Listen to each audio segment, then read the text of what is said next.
దసరా పండుగ టీఎస్ఆర్టీసీకి కానుకల వర్షం కురిపించింది.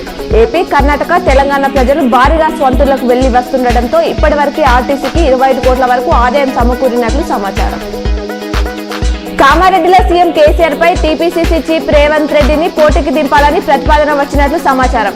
కేటీఆర్, సిరిసిల్ల, హరీష్ రావు, సిద్దిపేటలపై బలమైన సీనియర్ నేతలను బరిలో నిలపాలని నిర్ణయం తీసుకున్నట్లు తెలుస్తుంది.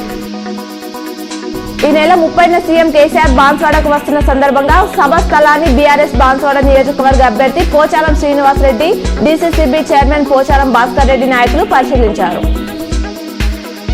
రాష్ట్ర ముఖ్యమంత్రి కేసీఆర్ ప్రభుత్వ కార్యదర్శి రాజశేఖర్ రెడ్డి మాతృమూర్తి ఇటీవల స్వర్గస్థులైన సందర్భంగా రామాయంపేటలోని వారి స్వగృహానికి రూరల్ ఎమ్మెల్యే బాజిరెడ్డి గోవర్ధన్ వెళ్లి ఆమె చిత్రపటానికి పూలమాలలు వేసి నివాళులర్పించారు.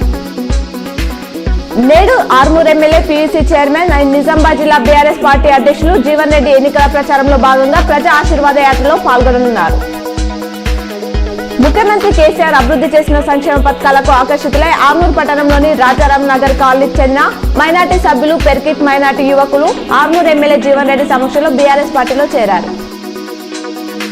జరగబోయే సార్వత్రిక ఎన్నికల్లో డబ్బు మద్యాన్ని నియంత్రించడానికి central election commission special force ను రంగంలోకి దింపింది.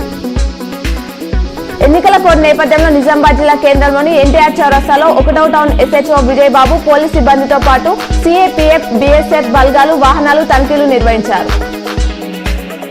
బీఆర్ఎస్ ను విన్న మాజీ ఎమ్మెల్సీ ఆకుల లలిత తిరిగి కాంగ్రెస్ లో చేరేందుకు చేసిన ప్రయత్నాలు ఫలించలేదు.